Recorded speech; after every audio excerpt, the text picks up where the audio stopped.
அனைவருக்கும் வணக்கம். எங்கும் நிறைந்திருக்கும் குருவினர்களோடும் திருவினர்களோடும் அட்சயலக்கண பத்ததியோட ஸ்ரீ குரு சிவகாசி காளிமுத்து.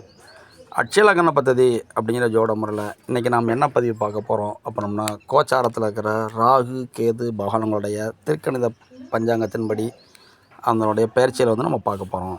இன்றைக்கி நம்மளுடைய ராகு பகவான் எங்கே இருக்கிறாங்க அப்படின்னா, அட் ப்ரெசண்ட் நம்மளுடைய மீனத்தில் இருக்கிறாங்க. இவங்க வந்து அப்படியே இங்கேருந்து பயிற்சி ஆகி நம்மளுக்கு வந்து 30/5/2005 அப்புறம் நம்முடைய கும்பத்துக்கு வர்றாங்க. கேது பகவான் வந்து நம்முடைய அட்சய லக்னம் அப்படிங்கிற சிம்மத்துக்கு வர்றாங்க. அதாவது பிறப்புகால லக்னம் எது வேணாலும் இருக்கலாம். இன்றைய வயதின் லக்னம் அப்படிங்கிற அட்சய லக்னமானது வந்து நம்முடைய சிம்மத்தில் இருக்கிறவங்களுக்கான பதிவு இது. அப்போனா லக்னத்தில் கேது, அப்போனா ஆன்மீக ஆற்றல் அபரிமிதமாக அள்ளி ஜாதகருக்கு வரக்கூடிய காலம். அதாவது ஆன்மீக பணி, ஆன்மீக தொண்டு, ஆன்மீக அருளாற்றல் இறைவன் மூலமாக நம்மளுக்கு வரக்கூடிய காலம் இது.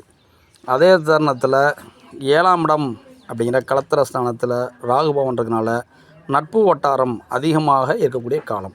சரிங்களா? அப்படின்னா கணவன் மனைவி அந்யோன்யம் இதெல்லாம் நல்லபடியாக இருக்கும். சரிங்களா? இப்படி இருக்கும் பொழுது இந்த ராகுகேது பகவானுடைய இயக்கங்கள் வந்து எதையுமே அபரிமிதமாக கொடுக்கக்கூடியவங்க, மாய லோகத்துக்கு சொந்தக்காரங்க. சரிங்களா? மாயை அப்படிம்பாங்கள்ல, அதற்குரியவர் இந்த ராகு. இப்படி இருக்கிற அந்த ராகு பகவான் நம்மளுக்கு என்னென்ன செய்ய போகிறாரு அப்படிங்கிறப்ப, 1ஆம் இடம் அப்படிங்கிற லக்னத்திற்கு ராகு பகவான் 7ல் நல்லா இருக்காங்க. அப்போனா 2ஆம் இடம் அப்படிங்கிற குடும்பஸ்தானம், வருமானம் ஸ்தானம் அப்படிங்கிற இடத்திற்கு இது இங்கே 1 அப்படின்னு என்னமா, இதை 2 அப்படின்னு அப்படி வரிசையை கவுண்ட் பண்ணால் இந்த ராகு பகவான் வந்து 2ஆம் இடம் அப்படிங்கிற வருமான ஸ்தானத்திற்கு 6ஆம் இடம் அப்படின்னு ஆயிடுறாரு. அட்சய லக்னத்திற்கு 7ல் ராகு, 2ஆம் இடம் அப்படிங்கிற இடத்துக்கு 6ல் ராகு. அப்படின்னா 2ங்கிற படிப்பு ஜாதகர் நட்பு ரீதியாக பழகினார் அப்படின்னா நட்புக்கு முக்கியத்துவம் கொடுத்தா படிப்பு தடைபடும் அப்படிங்கிறதும், நட்பு சார்ந்த விஷயத்தில் ரொம்ப ஈடுபட்டார் அப்படின்னா வருமானம் தடைபடும் அப்படிங்கிறதையும் வந்து உணரணும். அப்படின்னா நட்பு வட்டாரம் அதிகமாக இருக்கணும், வருமானத்தை நம்ம பெருக்கிக்கணும், அதில் வந்து கவனமாக இருக்கணும். அப்போனா 3 அப்படிங்கிற முயற்சி ஸ்தானம், தைரிய ஸ்தானம், போட்டித் தேர்வு சார்ந்த ஸ்தானம் அப்படின்னு நம்ம சொல்கிற இந்த 3ஆம் இடத்திற்கு நம்மளோட ராகு பகவான் எங்கே இருக்கிறாங்கன்னா, இதை 3 அப்படின்னு எடுத்தால் இதை 1 அப்படின்னு இங்கேருந்து ஸ்டார்ட் பண்ணால் இது 2 அப்படின்னா இவர் வந்து 5ஆம் இடம்னு வந்துடும். அப்படின்னா 3 அப்படிங்கிற முயற்சி ஸ்தானம், இளைய சகோதர ஸ்தானம், நம்ம கல்யாணம் முடித்தவங்க அப்படின்னா மாமனார் ஸ்தானம் அப்படிங்கிறதுக்கு வந்து ராகு பகவான் வந்து நல்ல இடத்துல இருக்கிறாரு. அதற்கப்புறம் பார்த்திங்கன்னா 4 அப்படின்னா தாய் ஸ்தானம், அம்மா ஸ்தானம், சொத்து சுகம் சார்ந்த ஸ்தானங்கள். இந்த ஸ்தானத்திற்கு நம்மளோட ராகு பகவான் 4ஆம் இடத்திற்கு இதை 1ன்னு எடுத்தால் இது வந்து 4ன்னு வந்துடும். அப்போ நல்ல இடத்துல இருக்கிறாரு. அதே மாதிரி குழந்தை ஸ்தானம், ஷேர் மார்க்கெட் சம்மந்தமான ஸ்தானங்கள் அப்படின்னு சொல்லுகின்ற இந்த 5ஆம் இடம் அப்படிங்கிற இந்த 5ஆம் இடத்திற்கு குலதெய்வ அனுகிரகம், நம்ம தாத்தா பாட்டியோட அனுகிரகம் அப்படின்னு வர்ற இந்த 5வது ஸ்தானத்திற்கு ராகு பகவான் இதை 1ன்னு எடுத்தால் இது வந்து 3ன்னு வந்துடும். அப்போ நல்லா இருக்கார். அப்போனா 6ஆம் இடம் அப்படிங்கிற கடன், நோய், வம்பு, வழக்கு ஸ்தானத்திற்கு இவர் வந்து 2ஆம் இடத்துக்கு வந்துடுவார். 6ஆம் இடத்திற்கு 2ல். சரிங்களா? இப்படி இருக்கிறப்ப 7க்கு 7 நல்லா இருக்காங்க. சரிங்களா? அப்போனா 8ஆம் இடம் அப்படிங்கிற நம்முடைய நோய் ஸ்தானம், மருந்து மாத்திரை, ஆப்ரேஷன், வைத்தியம், இன்சூரன்ஸ் சார்ந்த விஷயங்கள் அப்படின்னு சொல்லுவோம்ல, 8 அப்படிங்கிற எதிர்பாராத திடீர் பிரச்சனைகளுக்குரிய ஸ்தானமாக இருக்கிற இந்த ஸ்தானத்திற்கு 12ஆம் இடத்துல ராகு இருக்கிறாரு. அப்போனா எதிர்பாராத திடீர் விரயங்களை ராகு உருவாக்குவார் அப்படிங்கிறது இங்கேருந்து உணரணும். சரிங்களா? அப்போனா 8ஆம் இடத்திற்கு 12ல் ரெட் மார்க் ஃபோட்டோவில் டேஞ்சர் அப்படின்னு அர்த்தம், கவனமாக இருக்கணும்.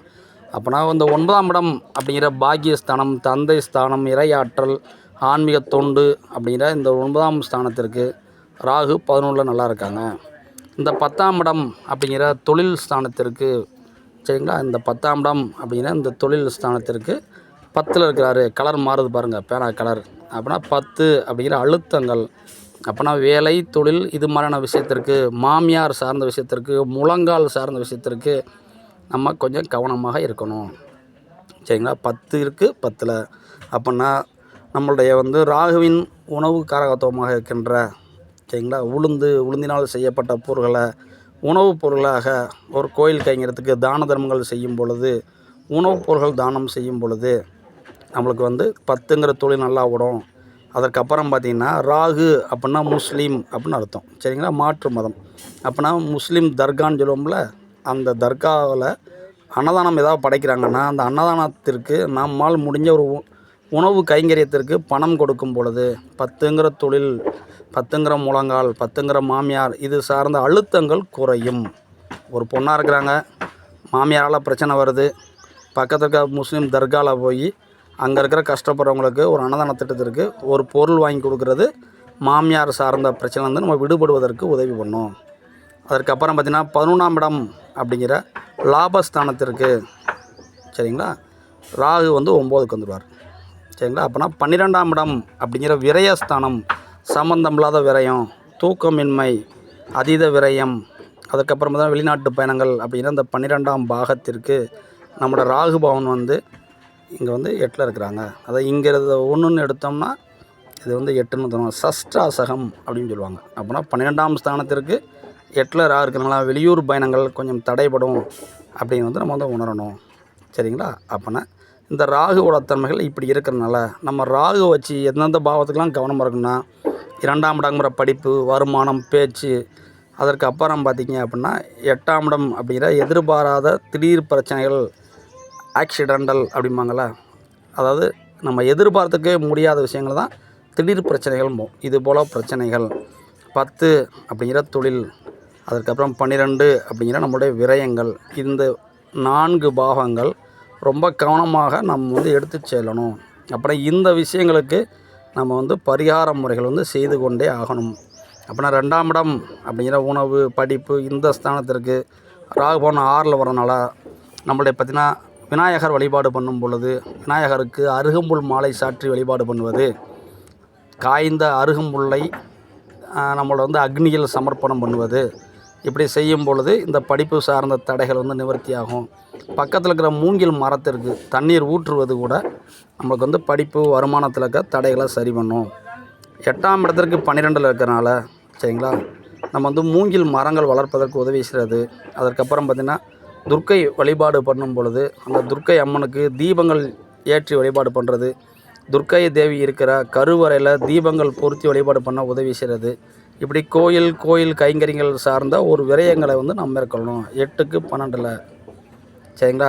அதற்கப்புறம் பார்த்திங்கன்னா இறந்தவர்களை அடக்கம் பண்ணுவதற்கு, எரிப்பதற்கு நம்மளால் முடிஞ்ச ஒரு உதவி செய்கிறது. முக்கியமாக மாற்று மதத்தை சேர்ந்தவங்க இறந்தவங்களை அடக்கம் பண்ணுறதுக்கு உதவி செய்கிறது சரிங்களா. அதற்கப்புறம் பார்த்திங்கன்னா ராகு அப்படின்னால முஸ்லீம் சமுதாயத்தை யாராவது நம்ம நண்பர்கள் ரீதியில், உறவுக்காரத்தில், ரொம்ப பழக்கத்தில், தொழில் பக்கத்தில் ஒருத்தவங்க இறந்தாங்கிறாங்க அப்படின்னா அவங்களுடைய இறப்பு ஊர்வலத்துக்கு நாம் போய் உதவி செய்கிறது, அவங்களுக்கு வந்து ஒரு பணம் வந்து நம்ம விரயம் பண்ணுறது, இது வந்து நம்மளுக்கு வந்து உதவி செய்யும், நம்மளோட வாழ்க்கை நிலை வந்து முன்னேற்றம் சரிங்களா. ஏற்கனவே நம்ம சொன்னோம் 10க்கு 10ல் வரனால உணவுகள், தான தர்மங்கள் பண்ண சொன்னோம் சரிங்களா. 12க்கு 8ல் இருக்கிறனால வெளிநாட்டு பயணங்கள் சார்ந்த விஷயங்களை வந்து சின்ன சின்ன பிரச்சனை வரும் அப்படிங்கிறத உணரணும் சரிங்களா. அப்படி இருக்கிறனால கொஞ்சம் கவனமாக இருந்துக்கணும். ராகுவின் காரகத்துவமாக இருக்கிற உணவுப் பொருட்களை தான தர்மங்கள் பண்ணும் பொழுது சரிங்களா. அதுக்கப்புறம் நம்ம சொன்னோம்ல அருகம்புல்லை வந்து எரிக்கிறது, இப்படி செய்யும் பொழுது வெளிநாட்டு பயணங்கள் சார்ந்த விஷயத்தில் இருக்கிற தடைகள் சரியாகும். அப்புறம் கோச்சார ரீதியாக இந்த பிரச்சனையில் ஆட்படுது அப்படிங்கிறத நம்ம உணரணும். இப்படி இருக்கும் பொழுது நம்மளோட பக்கத்தில் இருக்கிற நம்மளோட கேது பவனையும் சேர்த்து பார்த்துக்கணும். அப்படின்னா கேது பவனம் எங்கே இருக்கிறாங்க அப்படின்னா லக்னம் அப்படிங்கிற இடத்துல இருக்கிறாங்க. அப்படின்னா ஆன்மீக அருள் அதிகமாக கிடைக்கும் அப்படிங்கிறதும் நம்ம வந்து உணர்ந்தோம். இப்படி லக்னத்தில் கேது இருக்கிறனால நம்மளுக்கு இங்கே என்னென்ன தன்மை நடக்கும் அப்படின்னா 1ல் கேது, நல்ல இயக்கங்கள், ஆன்மீக பணி கிடைக்கும். அப்படின்னா 2ஆம் இடம் அப்படிங்கிற படிப்பு ஸ்தானத்திற்கு, வருமான ஸ்தானத்திற்கு கேது பவன் வந்து 12 அப்படிங்கிற இடத்துல இருக்காங்க. அப்படின்னா வெளியூர்லேருந்து வருமானம் வரும் அப்படிங்கிறது நம்ம வந்து உணரணும். படிக்கும் பொழுது நடந்துக்கிட்டே படிக்கிறது, கட்டில் உட்காந்துட்டு, அதாவது உறங்குகின்ற இடமா இருக்கிற பெட்டில் உட்காந்து படிக்கிறது நம்மளுக்கு வந்து நன்மை கொடுக்கும். நடந்துக்கிட்டே படிக்கிறது வந்து நன்மை கொடுக்கும் அப்படிங்கிறத உணர்ந்துக்கணும். அதற்கப்புறம் பார்த்திங்கன்னா 3ஆம் இடம் அப்படிங்கிற இந்த தைரிய ஸ்தானத்திற்கு 11ஆம் இடத்துல நல்லா இருக்கிறாரு. 4ஆம் இடம் அப்படிங்கிற தாய் ஸ்தானத்திற்கு, சொத்து சுகம் சார்ந்த ஸ்தானத்திற்கு, இதை ஒன்றுன்னு எடுத்து இதை அப்படி 2 எண்ணோம்னா இந்த இடம் வந்து 10ஆம் இடம் ஆகிடும். அப்போனா அம்மா சார்ந்த அழுத்தங்கள் நம்மளை தேடி வரணும், சொத்து சுகங்கள் சார்ந்த அழுத்தங்கள் நம்மளுக்கு வரணுங்கிற பிராப்தம் இருக்குது. அப்போனா என்ன செய்யலாம் அப்படின்னு கேட்டோம்னா உணவு பதார்த்தங்கள் சரிங்களா. அதாவது சிறிய பொருள் அப்படிங்கிறது கேது. அப்போனா கேப்பை அப்படின்னா அது வந்து சிகப்பு கலரில் இருக்கிற ஒரு சிறுதானியம். இந்த பொருள் வந்து இதனால் செய்யப்பட்ட ஒரு சில பொருளை உணவு தானமாக கொடுக்கும் பொழுது, கேப்பை ரொட்டி, கேப்பை கூழும்பாங்க பார்த்தீங்களா, வெயில் காலத்தில் அம்மன் கோயிலில் கொடுப்பாங்க கேப்பை கூழ் ஊற்றுறது. சரிங்களா. இதை நம்ம கொடுக்கும் பொழுது நம்மளுக்கு தாய் சார்ந்த, தாம்பத்திய சுகம் சார்ந்த, சொத்துக்கள் சார்ந்த ஒரு அழுத்தங்கள் வந்து இங்கே வந்து சரியாகும் அப்படின்னு நம்ம உணர்கிறோம். இதற்கு அப்புறம் பார்த்திங்கன்னா 5ஆம் இடம் அப்படிங்கிற இடத்திற்கு இது வந்து 9ஆம் இடமாக இருக்குது. கேது பகவான் 5ஆம் இடம் அப்படிங்கிற குழந்தை ஸ்தானத்திற்கு 9ஆம் இடம் அப்படிங்கிற பாக்கியஸ்தானத்தில் இருக்கிறாங்க. அதாவது 5ஆம் இடம்ங்கிற குழந்தை ஸ்தானத்திற்கு 9ஆம் இடங்கிற பாக்கியத்தில் இருக்கிறாங்க. ஆனால் 6ஆம் இடம் அப்படிங்கிற உடல் நோய் ஸ்தானத்திற்கு, கடன் ஸ்தானத்திற்கு இவர் வந்து எங்கே இருக்காங்க அப்படின்னா, இந்த 6ஆம் இடத்திற்கு இதை 1 எடுத்தோம்னா இது வந்து 8ஆம் இடம். அப்படின்னா கடன் நோய் அப்படிங்கிறது வந்து ஜாதகரை தேடி வரும் அப்படின்னு வந்து கவனமாக இருக்கணும். அதாவது 6ஆம் இடம் அப்படிங்கிற நோய் ஸ்தானத்திற்கு 8ல் இருக்கிறாங்க.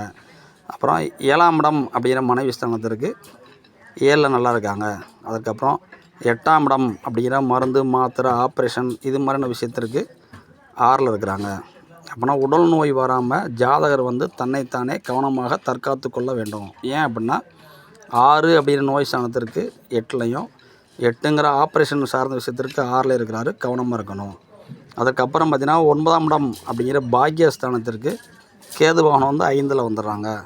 10 அப்படிங்கிற தொழில் ஸ்தானத்திற்கு கேது பகவான் வந்து 4ல் இருக்கிறாங்க. 11ஆம் இடம் அப்படிங்கிற லாபஸ்தானத்திற்கு நம்மளுக்கு மூத்த சகோதர ஸ்தானத்துக்கு 3ஆம் இடத்துல இருக்கிறாங்க. 12ஆம் இடம் அப்படிங்கிற விரயஸ்தானத்திற்கு கேது 12லே வந்துடுறாரு. அப்படின்னா நம்ம என்ன புரிஞ்சுக்கணும் அப்படின்னா 12ஆம் இடம் அப்படிங்கிற விஷயத்துக்கு சரிங்களா, நம்மளுடைய ராகு பகவான் அப்படிங்கிறவர் 8லையும், 12ஆம் இடம் அப்படிங்கிற ஸ்தானத்திற்கு கேது பகவான் அப்படிங்கிற வந்து